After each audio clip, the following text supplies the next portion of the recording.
Percent composition. तो percent composition में मैंने आपको क्या बताया था कि हम परसेंट कॉम्पोजिशन कब पढ़ेंगे, जब हमें मिक्सचर ऑफ सैंपल दिया हो, ठीक है, mixture of sample of same nature और उसका रिएक्शन करा रहा होगा अलग अलग, मतलब उसका एक रिएक्शन हो रहा होगा किसी भी कंपाउंड के साथ, तो हम क्या करेंगे, उन दोनों के बेसिस पे अलग अलग रिएक्शन लिखेंगे, then with the help of this stoichiometry हम उन दोनों के मोल्स निकालेंगे and finally we will calculate the percentage. ठीक है, सिंपल परसेंटेज कैलकुलेशन था। तो हमने कल एक क्वेश्चन किया था, आज एक और क्वेश्चन करते हैं। ठीक है, तो क्वेश्चन लिखो।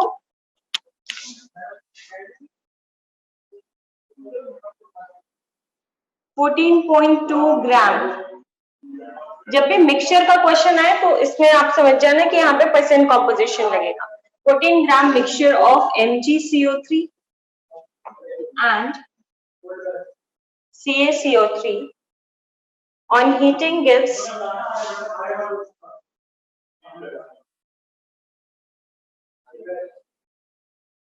gives 3.36 liters of carbon dioxide. Calculate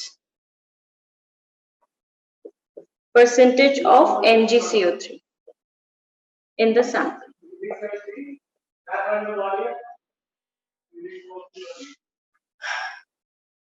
ये है क्वेश्चन आपका, सिंपल सा क्वेश्चन है। MgCO3 और CaCO3 को हम हीट करेंगे तो आपको पता ही है डिकम्पोजिशन होगा उसका और रिएक्शन क्या बनेगा, और जो टोटल वॉल्यूम ऑफ CO2 आया वो आ रहा है 3.36 और यहाँ पे एक लिख देना एट STP, नहीं तो आप फॉर्मूला नहीं लगा पाओगे। देखो इसमें हमने क्या किया, MgCO3 को पहले हीट किया, तो MgCO3 को जब हमने हीट किया तो हमें क्या मिला, magnesium oxide and carbon dioxide. अगर मैं मान लेती हूँ ये X है, ठीक है, तो हम कैल्शियम कार्बोनेट को भी हीट करेंगे, सेम मैनर में ये क्या हो रहा है, हीट, तो ये भी कैल्शियम ऑक्साइड और CO2 मिल रहा है, ठीक है, और ये कितना हो जाएगा 14.2 - X, ठीक है। अब ये क्या है, ये दोनों ही क्या है, एक बैलेंस केमिकल रिएक्शन है। तो अब हम देखते हैं कि अगर 1 मोल MgCO3 का हीट होगा तो फिर 1 मोल इसका मिलेगा, तो मोल में हम इसको कन्वर्ट कर देते हैं कि x किस में है, ग्राम्स में, तो MgCO3 का मोलर मास क्या हो जाएगा 24 प्लस 60 दैट इज 84 और कैल्शियम कार्बोनेट का तो आप सबको याद ही होगा 100 होता है, ठीक है। तो ये अगर x/84 है, इतना मोल है, तो फिर यहाँ पे ये भी कितना होगा, इतना ही मोल होगा, और यहाँ पे ये कितना होगा, सेम 14.2 - X अपॉन 100 मोल, और दोनों का सम किसके बराबर होगा, जो आपको ये इंफॉर्मेशन गिवन है, इससे क्या आप number of moles of carbon dioxide निकाल सकते हैं? हाँ बिल्कुल निकाल सकते हैं, क्योंकि इंफॉर्मेशन आपको STP पे गिवन है। तो क्या हो जाएगा 3.36 अपॉन 22.4 के बराबर हो जाएगा इन दोनों का सम। अब आपने दोनों को सॉल्व करना है और x की वैल्यू बतानी है, जल्दी से फटाफट सॉल्व करो। परसेंटेज ऑफ MgCO3 क्या हो जाएगा, x upon total that is 14.2 into 100। चलो इसको सॉल्व कर लेना, नेक्स्ट क्वेश्चन लिखो।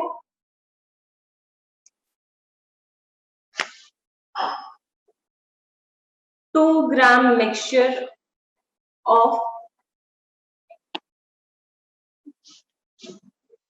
Sodium carbonate and sodium bicarbonate on heating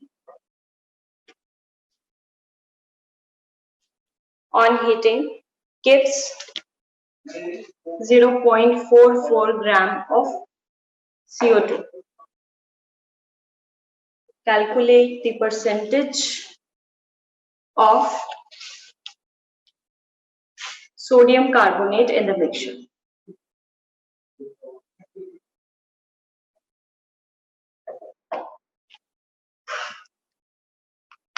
ठीक है, अब मेरी बात ध्यान से सुनो।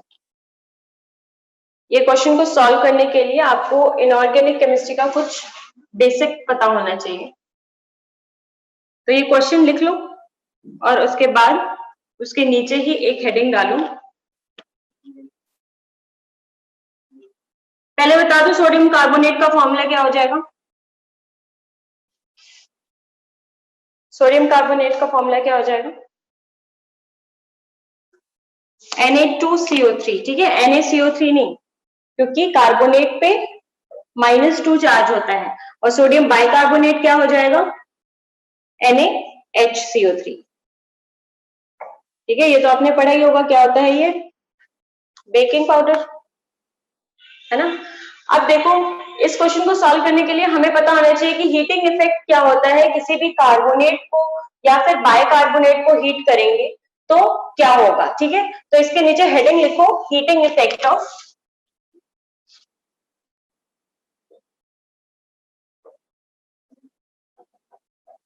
बहुत इंपॉर्टेंट है, हीटिंग इफेक्ट ऑफ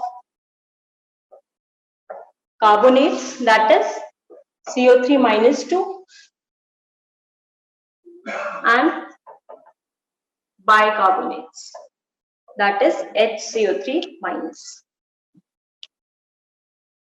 ठीक है, वैसे तो ये इनऑर्गेनिक का टॉपिक है, लेकिन आपको हर पूरे केमिस्ट्री में कहीं भी आपको काम आता रहेगा, ठीक है। तो सबसे पहले कार्बोनेट की बात करते हैं। Let's first talk about carbonates. तो कार्बोनेट्स क्या होते हैं? देखो, लिथियम को छोड़ के जितने भी कार्बोनेट्स हैं, ठीक है, वो हीट करोगे तो वो क्या देंगे हमें? Carbon dioxide. Except lithium, all carbonates on heating, all carbonates किसके? फर्स्ट ग्रुप के, of first group, on heating gives क्या? Carbon dioxide. सॉरी, इसको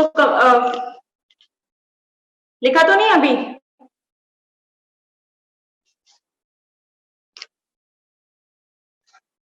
देखो, लिथियम को छोड़ के, एक्सेप्ट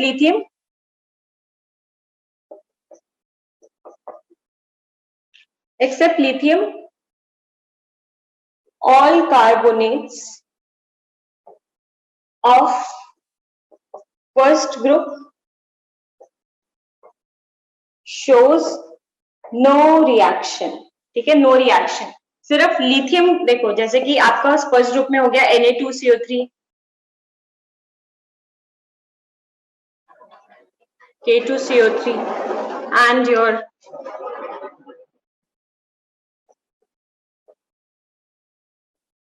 CH2CO3, ठीक है। इन सबको आप हीट करोगे तो कभी कोई रिएक्शन नहीं होगा, नो रिएक्शन लिखते हैं ना, नो रिएक्शन, ठीक है। लेकिन अगर हम लिथियम कार्बोनेट को हीट करेंगे तो लिथियम कार्बोनेट को हीट करने पे क्या होगा? ये लिथियम का ऑक्साइड देगा और कार्बन डाइऑक्साइड देगा, Li2O एंड कार्बन डाइऑक्साइड, ठीक है।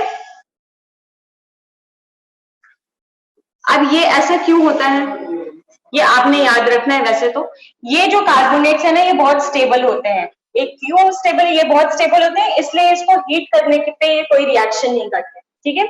लेकिन अगर हम Li2CO3 की बात करें तो लिथियम का डायगोनल रिलेशनशिप होता है, आपने 10th क्लास में पढ़ा होगा। लिथियम का डायगोनल रिलेशनशिप किसके साथ होता है, बताओ?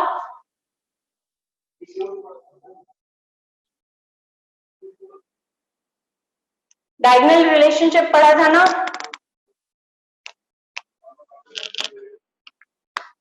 नहीं, मैग्नीशियम के साथ डायगोनल रिलेशनशिप मतलब लिथियम जहां पर आ रहा है उसके सेकेंड ग्रुप में उसके ठीक नीचे कौन सा एलिमेंट आ रहा है? तो मैग्नीशियम आता है, ठीक है। तो लिथियम का डायगोनल रिलेशनशिप होता है मैग्नीशियम के साथ, इसीलिए वो जो प्रॉपर्टी है वो मैग्नीशियम की तरह शो करता है। जैसे कि आपको पता है कि MgCO3 भी अगर हीट करोगे तो क्या होगा? वो क्या देता है? MgO प्लस CO2, ठीक है।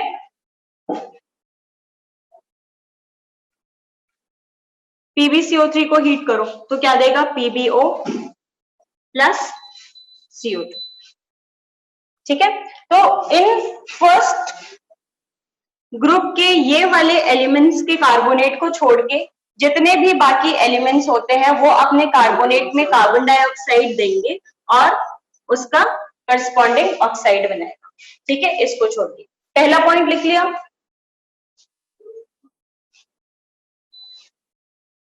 दूसरा पॉइंट लिख दो, रिमेनिंग ऑल कार्बोनेट्स, मतलब इसी पॉइंट को एक्सटेंड कर दो, लिख दो रिमेनिंग ऑल कार्बोनेट्स।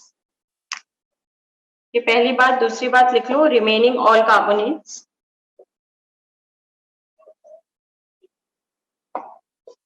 gives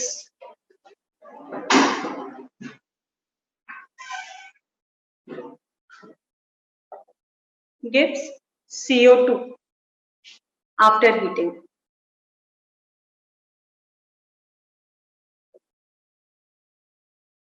ठीक है, फर्स्ट ग्रुप में लिथियम को छोड़ के बाकी सारे कोई रिएक्शन नहीं देते हैं और बाकी जितने भी कार्बोनेट्स होते हैं उनको आप हीट करोगे तो वो क्या देंगे, कार्बन डाइऑक्साइड।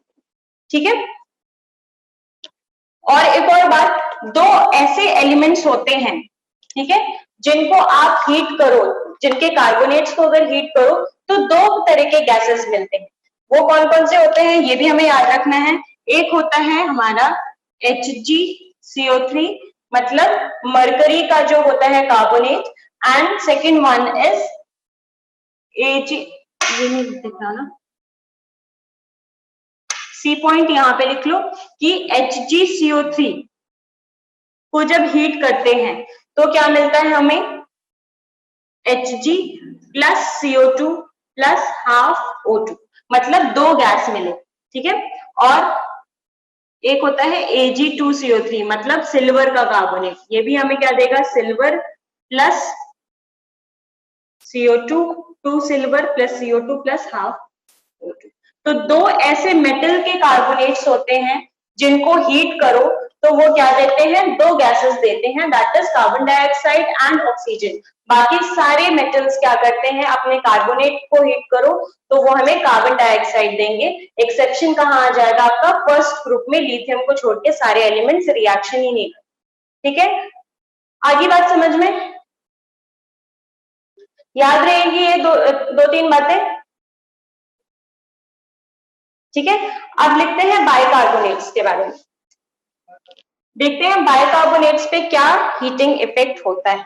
ठीक है, तो जितने भी बाइकार्बोनेट्स होते हैं, ठीक है, उनको आप हीट करोगे तो आपको उस मेटल के कार्बोनेट मिलेगा। ठीक है, जिसका बाइकार्बोनेट हीट करोगे उसका कार्बोनेट मिलेगा, कार्बन डाइऑक्साइड मिलेगा और वाटर मिलेगा। ये सबके लिए एप्लीकेबल है। ठीक है, तो लिखो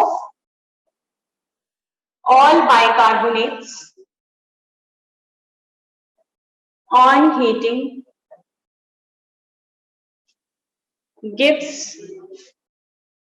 its carbonate, सबसे पहले उसका कार्बोनेट मिलेगा।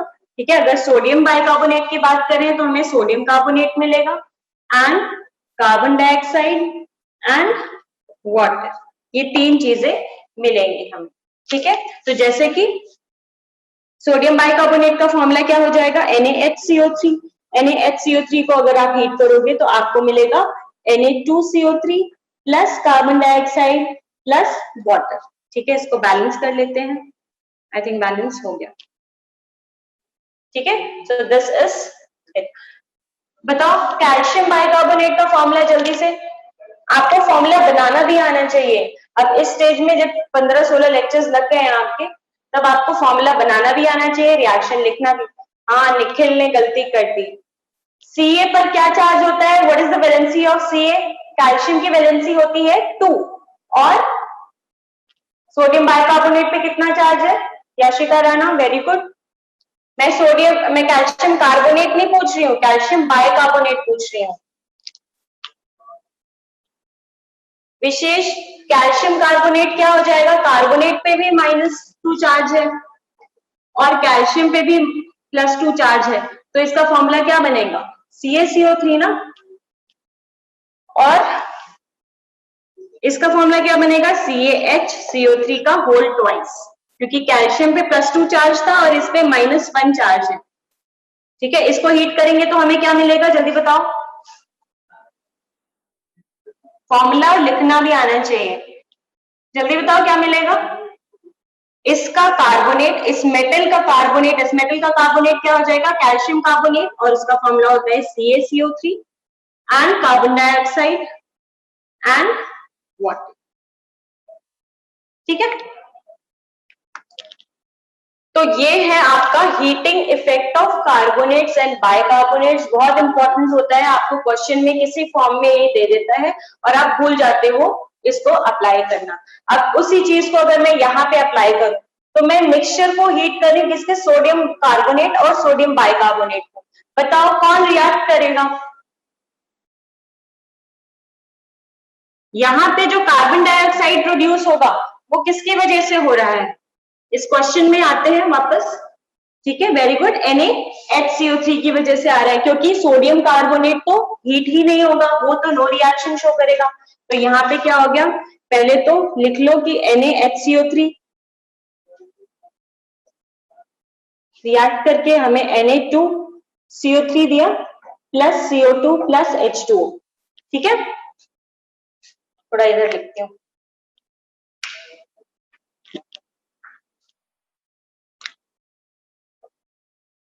To NaHCO3 gives Na2CO3 plus CO2 plus H2।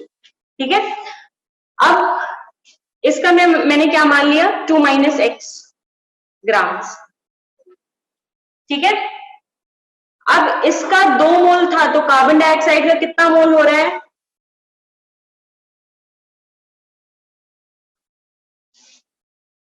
Carbon dioxide का 1 मोल हो रहा है। तो हम देख लेते हैं इसका कितना मोल होगा। तो 2 - x और NaHCO3 का हमारा क्या हो जाएगा, मोलर मास 23, 24, 24 और 60 कितना, 84। ठीक है, 84 होता है इसका, इज इक्वल्स टू,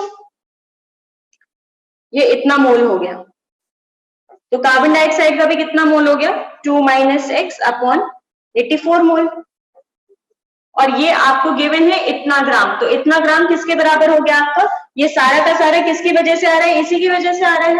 तो ये किसके बराबर हो जाएगा, आप इसको लिख सकते हो 0.44 अपॉन 44, मतलब ये किसके बराबर है, 0.1 ग्राम के बराबर है। ठीक है, 0.1 मोल, सॉरी 0.1 मोल है, इसका ये हाफ मोल हो जाएगा ना। तो अब मुझे बताओ, ये सब छोड़ो, ये क्या है आपका 0.1 मोल। तो अगर ये 0.1 मोल आ रहा है तो ये इसके ट्वाइस आएगा। ठीक है, तो ये कितना हो जाएगा, 0.2 मोल, है ना। तो यहां से हम x की वैल्यू निकाल सकते हैं। x की वैल्यू क्या आ जाएगी, सॉल्व करो, x की वैल्यू बताओ। 1.68, 1.68, 2 - 1.68 दैट इज 0.32। ये आ गया हमारा x। 14 पॉइंट कैसे आएगा बेटा, 84 को 2 से मल्टीप्लाई करोगे तो 168 आएगा ना, और पॉइंट लगाओगे तो 16.8 आएगा, और 2 से माइनस कर दोगे तो 0.32 आ जाएगा। तो ये आ गया आपकी x की वैल्यू 16.8, 1.68, ये 0.01 आएगा, सॉरी दिस इज 0.01, तो ये 0.02।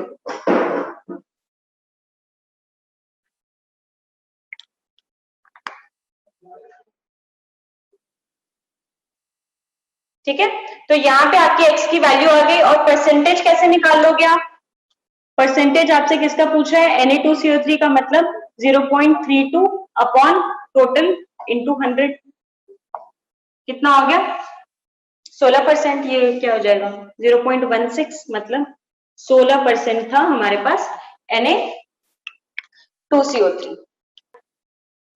एक और क्वेश्चन लिखो,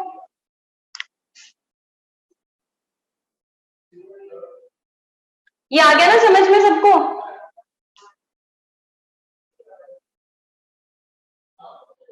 चलो लिखो,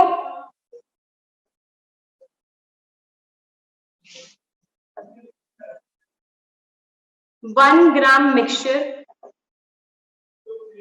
of cuprous oxide. Cuprous oxide बताओ किसको बोलते हैं? क्यूप्रस ऑक्साइड हम बोलते हैं Cu2O को, ठीक है।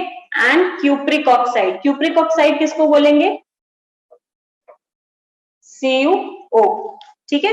So 1 gram mixture of cuprous oxide and cupric oxide on heating gives 0.88 gram of copper. Calculate percentage of CuO in the mixture. अब मुझे बताओ, इन दोनों को ये हम हीट करेंगे तो हमें क्या मिलेगा? कॉपर मिलेगा और ऑक्सीजन मिलेगा। तो दोनों के लिए हमें बैलेंस केमिकल रिएक्शन, पहले चलो एक बार खुद लिख लो। मैं रिएक्शन लिख दूं या लिख लोगे? दोनों के लिए बैलेंस केमिकल रिएक्शन लिखो। दोनों को हम जब हीट करेंगे तो हमें कॉपर और ऑक्सीजन मिलेगा, ठीक है। दोनों रिएक्शन को बैलेंस करो, एक को एक्स रख के बाकी सॉल्व करो। चलो चलो मैं रिएक्शन लिख देती हूँ एक बार। वी हैव Cu2O, जिसको हम हीट करेंगे तो हमें क्या मिलेगा? कॉपर और ऑक्सीजन, तो हाफ O2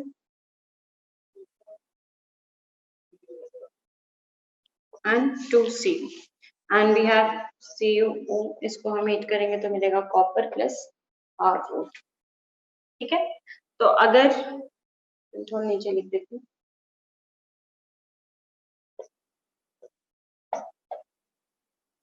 अगर ये मैंने x माना, चलो इसको मैं 1 माइनस एक्स मान लेती हूँ क्योंकि x निकालना है ना हमें। तो अगर ये 1 माइनस एक्स है तो ये कितना आ रहा है? 2 मोल आ रहा है। मतलब इसका कितना मोल हो जाएगा? कॉपर का 64 और 64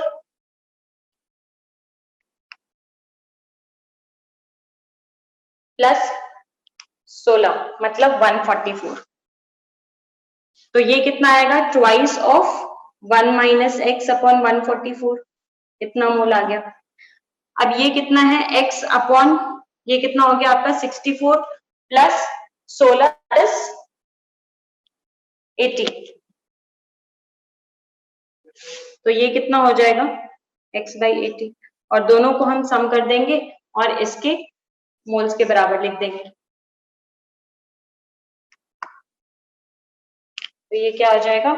आप इधर, ये क्या हो जाएगा आपका? 1 माइनस एक्स अपॉन 72, ये हो गया 72 से जाएगा, ठीक है।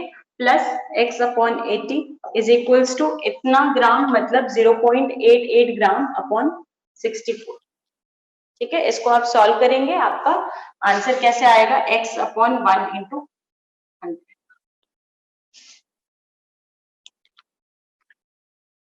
ठीक है। सॉल्व कर लेना बाद में इसको। इतने यहां तक तो आ गया था ना सबका?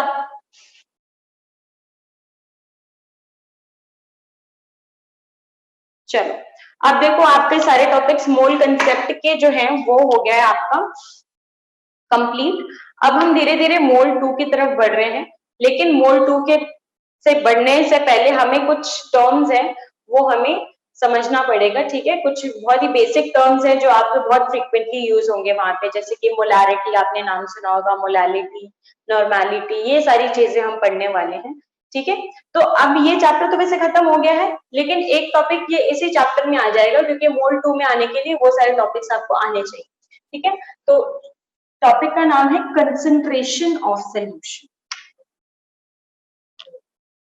कंसंट्रेशन टर्म्स कर लेना।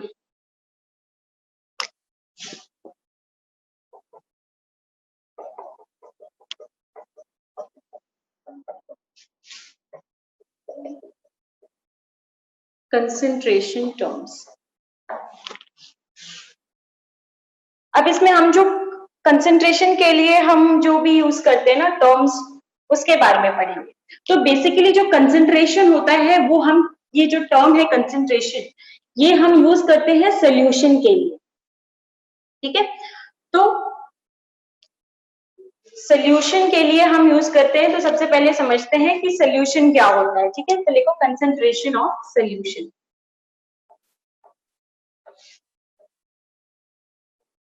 कंसंट्रेशन ऑफ सोल्यूशन, इसके मतलब, इससे क्या मतलब है हमें। मान लो एक आपके पास वेसल है,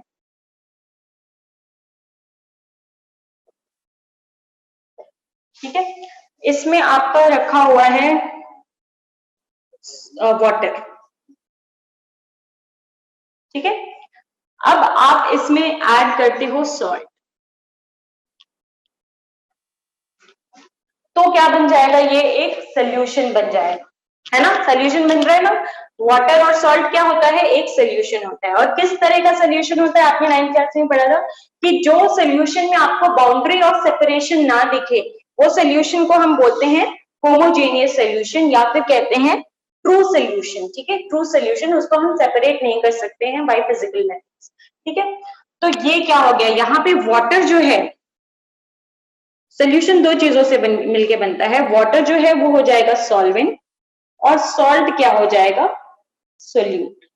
ठीक है, तो सोल्यूशन कैसे बनेगा, सॉल्वेंट में जब आप सोल्यूट ऐड करोगे तो आपका बन जाएगा क्या, सोल्यूशन। आप सॉल्वेंट में सोल्यूट ऐड करते हो, इस स्टेटमेंट का मतलब ये है कि सॉल्वेंट जो होगा वो हमेशा क्या होगा, ज्यादा मात्रा में होगा। ठीक है, आप पानी में चीनी ऐड करते हो, चीनी में पानी नहीं ऐड करते सोल्यूशन बनाने के लिए, है ना। तो आप क्या करोगे, सॉल्वेंट जो होगा वो हमेशा किस में होगा, लार्जर अमाउंट में होगा, और सोल्यूट हमेशा ही क्या होगा, स्मॉलर अमाउंट में होगा। ठीक है, अगर जैसे कि मैं वाटर और इथेनॉल का मिक्सचर लेती हूँ, तो अगर मैं 500 ml इथेनॉल लेती हूँ और 200 ml में ले लेती हूँ वाटर, तो अब इसमें सॉल्वेंट क्या हो जाएगा, इथेनॉल का अमाउंट ज्यादा है तो इथेनॉल सॉल्वेंट हो जाएगा। ठीक है, जरूरी नहीं है कि हम लिक्विड लिक्विड सॉलिड और लिक्विड का ही सोल्यूशन बनाएं, लिक्विड लिक्विड का भी सोल्यूशन बना सकते हैं, लेकिन सॉल्वेंट और सोल्यूट कौन डिसाइड करेगा, उसका अमाउंट डिसाइड करेगा। ठीक है, तो यहाँ पे सोल्यूशन का डेफिनेशन लिखते हैं। देखो, solution as a homogeneous mixture,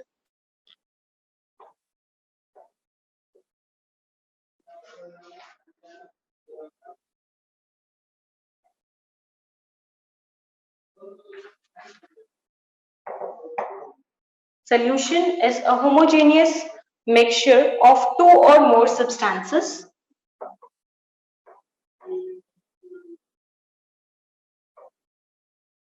देखो, दो भी हो सकते हैं या दो से ज्यादा भी हो सकते हैं। जैसे कि आप क्या बनाते हो घर में, नींबू पानी बनाते हो, तो उसमें क्या होता है, आप लेमन जूस भी डालते हो, पानी भी डालते हो, चीनी भी डालते हो, नमक भी डालते हो। It is a mixture of more than one substances, मतलब दो भी, सॉरी, दो भी हो सकते हैं या दो से ज्यादा भी सब्सटेंसेस हो सकते हैं। ठीक है, इन विच individual substances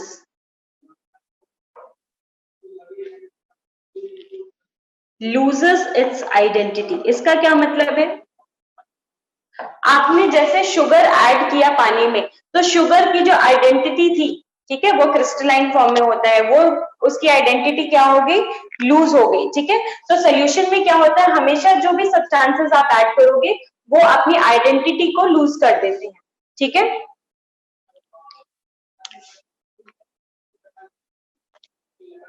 और कंपोनेंट्स क्या हो जाएंगे, एंड सोल्यूशन के कंपोनेंट्स क्या हो जाएंगे, and components of solution are solute and solvent. तो किसी भी सोल्यूशन के लिए आप चाहे सोल्यूट कितने सारे भी ऐड कर दो, जैसे नींबू पानी आप बनाते हो तो उसमें सॉल्वेंट क्या रहता है,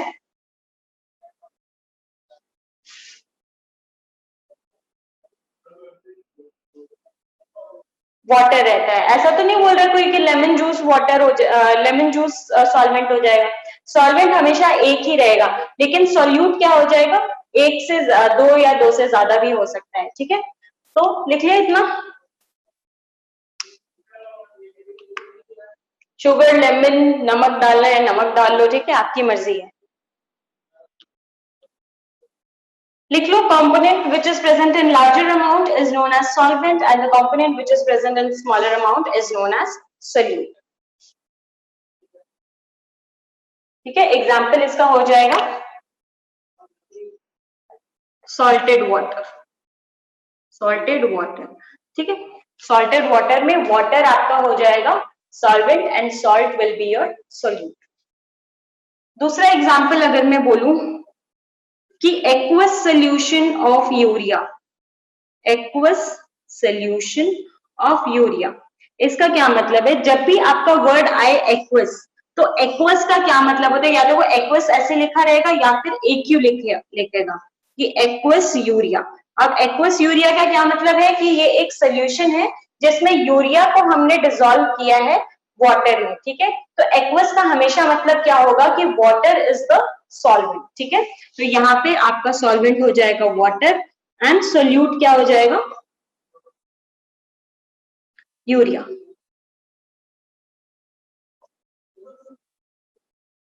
ठीक है, तो जब भी आपके क्वेश्चन में एक्वस सोल्यूशन आए मतलब वहां पे सॉल्वेंट आपका वाटर है, ठीक है। अब देखो, on the basis of components हम सोल्यूशन को डिवाइड कर सकते हैं। बहुत सारे कंपोनेंट्स के बेसिस पे, अमाउंट ऑफ सोल्यूट के बेसिस पे हम सोल्यूशन को बहुत तरीके से क्लासिफाई कर सकते हैं। तो देखते हैं कितने तरह के सोल्यूशन होते हैं। तो टाइप्स ऑफ सोल्यूशन, ये सारी चीजें आपने पढ़ी भी होंगी, लेकिन फिर भी एक बार हम फिर से एक बार फ्रेश समझ लेते हैं, ठीक है। Types of solution, types of solution, तो पहले हम इसको क्लासिफाई करते हैं on the basis of components, ठीक है। हेट्रो होमो तो वो आपको पता है, ठीक है। On the basis of components divide करते हैं। पहला on the basis of components, ठीक है। मतलब कंपोनेंट्स का क्या मतलब है कि अगर दो कंपोनेंट है, अगर हमारे सोल्यूशन में सिर्फ दो कंपोनेंट है, that type of solution is known as a binary solution, ठीक है। उसको हम क्या बोलेंगे? Binary solution. तो बाइनरी सोल्यूशन में आपका सॉल्वेंट होगा एक और एक सोल्यूट होगा, ठीक है। ट्राइनरी सोल्यूशन, ट्राइनरी सोल्यूशन में क्या हो जाएगा? सॉल्वेंट कितना होगा और सोल्यूट कितना होगा? सॉल्वेंट तो एक ही होगा और सोल्यूट दो होगा, ठीक है। So on the basis of number of components, trinary नहीं टर्नरी लिखी, टर्नरी इज टर्नरी सोल्यूशन, ठीक है। एक सॉल्वेंट होगा और दो सोल्यूट, ठीक है, on the basis of component. अब हम किस पे डिवाइड कर सकते हैं? On the basis of amount of solute, जिसमें सोल्यूट की मात्रा ज्यादा होगी जिस सोल्यूशन में, वो सोल्यूशन क्या कहलाएगा बताओ? Second, on the basis of solute की मात्रा ज्यादा, बेटा ज्यादा बोला है मैंने,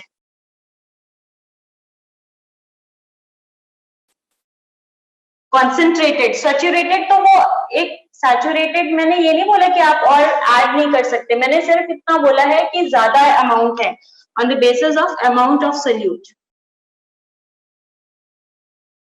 ठीक है। इसके बेसिस पे हम कॉन्सेंट्रेटेड, कॉन्सेंट्रेटेड जिसको हम CONC शॉर्ट फॉर्म में कॉन्क भी लिखते हैं, ठीक है, जिसमें सोल्यूट की मात्रा क्या होगी? मोर सोल्यूट, ठीक है। दूसरा है आपका डाइल्यूट सोल्यूशन। डाइल्यूट सोल्यूशन में क्या होगा आपका? इसको हम ऐसे रिप्रेजेंट करते हैं DIL डॉट, इसको हम बोलेंगे कि इसमें लेस अमाउंट ऑफ सोल्यूट होता है, ठीक है। HCl का सोल्यूशन कॉन्सेंट्रेटेड कब होगा? जब उसमें HCl की मात्रा ज्यादा होगी, ठीक है, जब वो ज्यादा एसिडिक होगा, ठीक है। अब देखो, अब एक वर्ड आया है कॉन्सेंट्रेटेड सोल्यूशन। तो कॉन्सेंट्रेटेड कोई सोल्यूशन है या नहीं, ये कौन बता रहा है? कौन डिसाइड कर रहा है? सोल्यूट, ठीक है, सोल्यूट डिसाइड कर रहे हैं। तो कंसेंट्रेशन जो टर्म है ये क्या हो जाएगा? अब यहीं से हम कंसेंट्रेशन टर्म हम देखते हैं कि जो भी कंसेंट्रेशन टर्म होगा वो हमेशा क्या होगा? अमाउंट ऑफ सोल्यूट, ठीक है, it will be defined with respect to amount of solute. हमेशा हमेशा concentration is defined with respect to amount of solute. मेरे पीछे 4 बार बोल दो, ठीक है। कंसंट्रेशन कौन डिसाइड करता है? सल्यूट डिसाइड करता है किसी भी चीज का, ठीक है। अमाउंट ऑफ सल्यूट, अब ये अमाउंट कैसे हम डिसाइड कर सकते हैं? किसी भी चीज का अमाउंट हम कैसे डिसाइड कर सकते हैं? या तो उसके मास से, या फिर उसके वॉल्यूम से, या फिर उसके नंबर ऑफ मोल्स से, ठीक है। तो जब हम मास की तरह से डिसाइड करेंगे तो एक यूनिट बनेगा, मोल्स पे डिसाइड करेंगे तो दूसरा यूनिट बनेगा, और वॉल्यूम पे डिसाइड करेंगे तो तीसरा यूनिट बनेगा। तो ऐसे ऐसे यूनिट्स आपके बनेंगे जिन यूनिट्स के बारे में हमें पढ़ना है, ठीक है। तो लिखो concentration,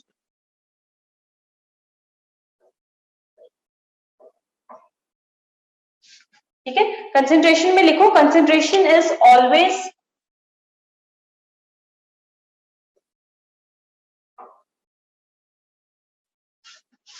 defined with respect to amount of solute, ठीक है। अब यहाँ पे क्योंकि केमिस्ट्री में अगर आप जनरल लाइफ में बात करते हैं तो आप किसी भी चीज का अमाउंट कैसे बता दोगे? उसका वॉल्यूम कितना है या फिर उसका मास कितना है। लेकिन केमिस्ट्री में हम क्या किसका यूज करते हैं? मोल्स का भी यूज करते हैं, ठीक है। लिखो, and it is defined as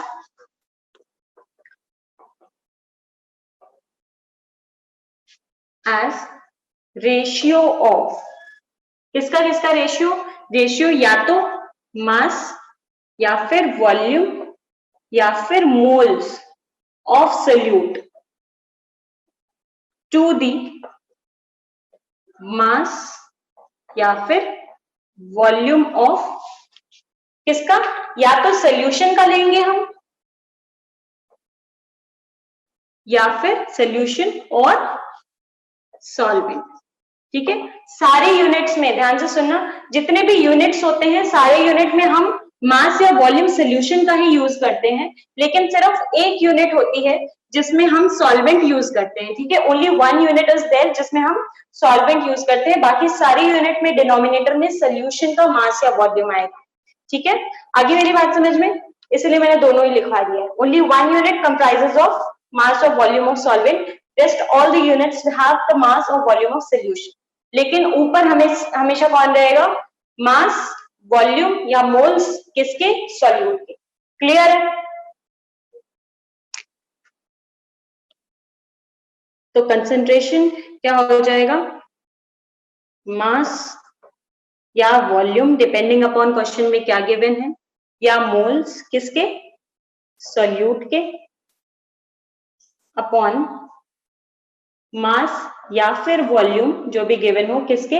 solution के या फिर सॉल्वेंट के। सारे यूनिट्स में सॉल्यूशन का यूज करेंगे, सिर्फ एक मोलालिटी ऐसी यूनिट होती है जिसमें हम सॉल्वेंट यूज करते हैं, ठीक है। वो हम आगे पढ़ेंगे। समझ में आ गया कंसंट्रेशन क्या होता है और इसका डेफिनेशन कैसे होगा, और हम इसका फॉर्मूला कैसे बनाएंगे? इतना समझ में आ गया सबको? देखो, अब देखो कंसंट्रेशन टर्म्स बहुत सारे होते हैं, there are near about 6 to 7 concentration terms, लेकिन यहाँ पे हमें 5 के बारे में पढ़ना है, ठीक है। 4-5 के बारे में हम पढ़ेंगे, लेकिन मैं इसको क्या करती हूँ, आपके बुक्स में अलग अलग तरीके से इसको डिफाइन किया है, अलग अलग तरीके से कैटेगराइज किया है, मैं इसको ग्रुप में कैटेगराइज करती हूँ। मैंने सारे कंसंट्रेशन टर्म्स को 2 ग्रुप में बांट दिया है, ठीक है। एक मैंने बांट दिया है वॉल्यूम रिलेटेड जितने यूनिट्स होते हैं, और एक मैंने बांटा है जितने भी मास रिलेटेड यूनिट होते हैं, ठीक है। तो लिखो कंसंट्रेशन टर्म्स। कंसंट्रेशन टर्म्स बोले या फिर ये क्या है, एक तरह से कंसंट्रेशन के यूनिट्स होते हैं, ठीक है। तो इसको हमने डिवाइड किया है 2 ग्रुप में, एक है ग्रुप ए और एक है ग्रुप बी। ग्रुप ए जो है वो होते हैं वॉल्यूम रिलेटेड टर्म्स, और ये है आपका मास रिलेटेड टर्म, ठीक है। मान लो आपने 1 लीटर पानी को हीट किया,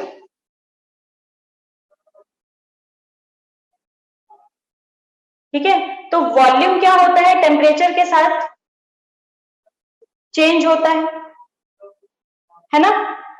लेकिन अगर आप 1 किलो आयरन को हीट करोगे तो क्या वो आधा किलो हो जाएगा, वो मेल्ट हो जाएगा, लेकिन उसका मास क्या रहेगा, कांस्टेंट रहेगा। तो इसीलिए मैंने दोनों को अलग अलग यूनिट में, ग्रुप में डिवाइड किया है, क्योंकि वॉल्यूम क्या होता है, temperature dependent.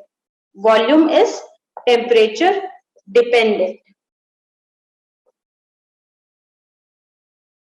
Okay, and whereas mass is what, temperature independent.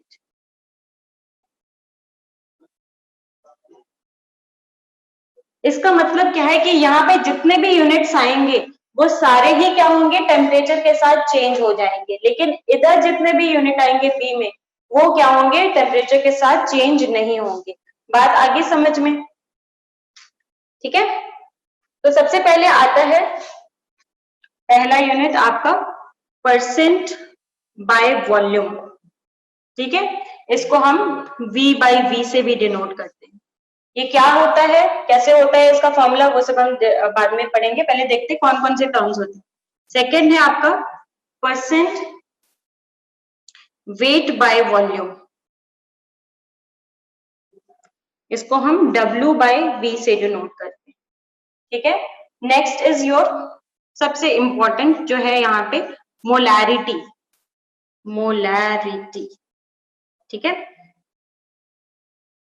और एक और है normality. So we have percent by volume, percent weight by volume, molarity and normality. लेकिन हम we are only concerned with these three. Normality हम मोल 2 में पढ़ेंगे। अभी आज मतलब अभी 1-2 क्लास में हम सिर्फ ये तीनों टर्म्स के बारे में पढ़ेंगे। मोल 2 जब मैं स्टार्ट करूंगी तब मैं नॉर्मैलिटी बताऊंगी, ठीक है। अब ग्रुप बी में आते हैं। तो क्या आपसे क्वेश्चन पूछा जाए कि मोलारिटी टेम्परेचर डिपेंडेंट, इतना ही पढ़ाया है मैंने अगर आपसे, और अब मैंने पूछा कि टेम्परेचर डिपेंडेंट होगा कि नहीं मोलारिटी, बताओ। होगा, ठीक है, क्योंकि यहाँ पे वॉल्यूम आ रहा है, वॉल्यूम रिलेटेड टर्म है। कैसे है वो हम देखते हैं। इसमें क्या होगा, इसमें पहला तो आएगा percent by weight, percent by wait, इसको हम बोलते हैं वेट बाय वेट का रेशियो, ठीक है। सेकेंड आएगा आपका मोल फ्रैक्शन,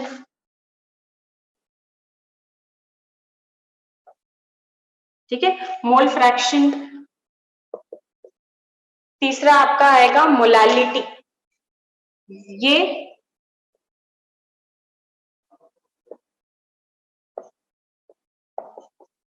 ये मोलारिटी था, ये मोलालिटी है, ठीक है।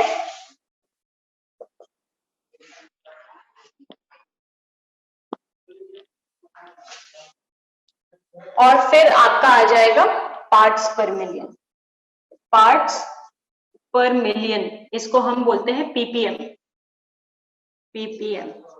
But in this we will be only dealing with first three, ठीक है। Percent by weight, percent by we have molality and mole fraction.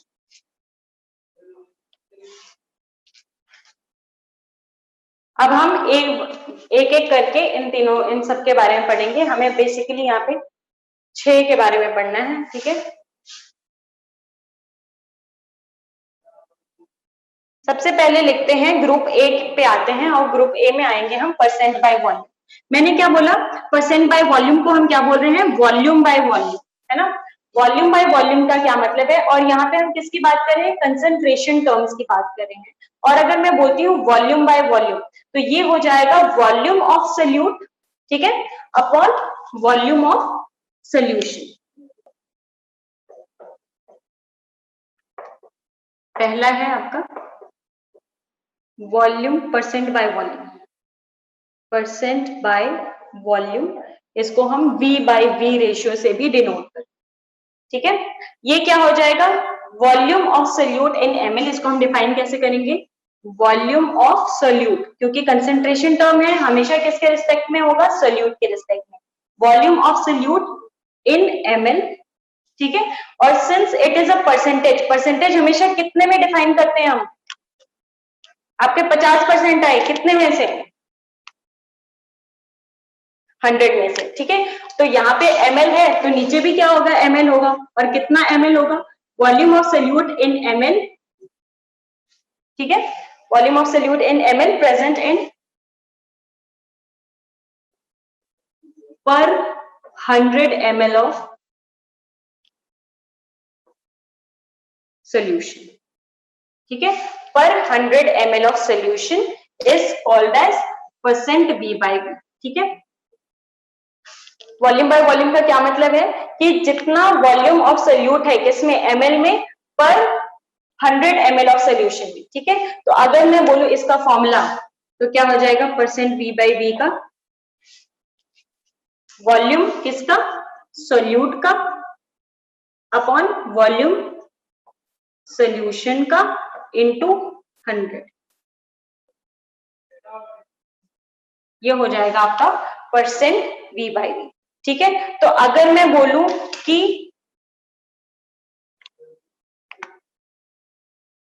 20% urea का एक्वस सोल्यूशन, तो उसका क्या मतलब है, volume by volume 20% volume by volume urea का aqueous solution, इसका क्या मतलब है?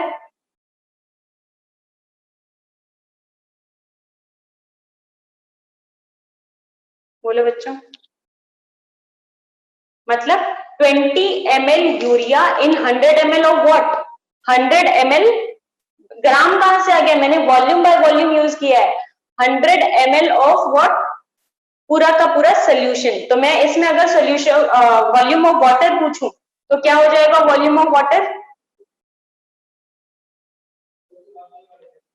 नहीं, वॉल्यूम ऑफ वाटर हो जाएगा 80 ml, क्योंकि नीचे क्या आया है, सोल्यूशन आया है, नीचे सॉल्वेंट नहीं आया, ठीक है। So volume of water will be 80 ml। तो ये हमेशा याद रखना है कि volume of solute upon volume of solution, solvent पूछे तो आप इन दोनों को माइनस कर देंगे, ठीक है। वॉल्यूम ऑफ सोल्यूशन क्या हो जाएगा, वॉल्यूम किसका, सोल्यूट का, प्लस वॉल्यूम ऑफ सॉल्वेंट, ठीक है। एक क्वेश्चन करो, 30 ml of ethanol is mixed with 30 ml ethanol is mixed with 45 ml of water, और हमें इसका V by V percentage calculate करना है। चलो जल्दी से सॉल्व करो। We have 30 ml ethanol in 45 ml of water, 40 40 40 40, ठीक है। 40 आंसर है, 40%। कैसे, हमें परसेंटेज वॉल्यूम बाय वॉल्यूम निकालना है, मतलब volume of solute upon volume of solution. तो क्या वॉल्यूम ऑफ सोल्यूट हो जाएगा, वॉल्यूम ऑफ सोल्यूट है आपका 30, वॉल्यूम ऑफ सोल्यूशन क्या हो जाएगा, सॉल्वेंट प्लस सोल्यूट इंटू 100, मतलब 30/75 इंटू 100। तो ये क्या हो जाएगा आपका 4/3, और ये 10 मतलब 40%, ठीक है।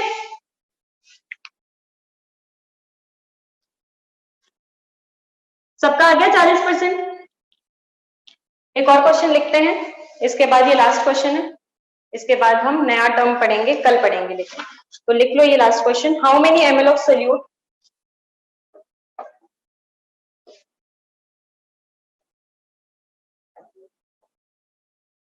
should be added, how many ml of solute should be added in 300 ml of water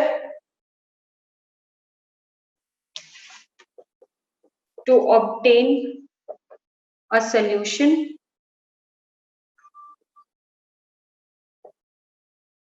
containing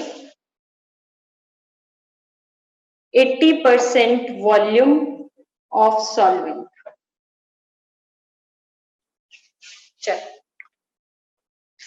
80% by volume of solvent।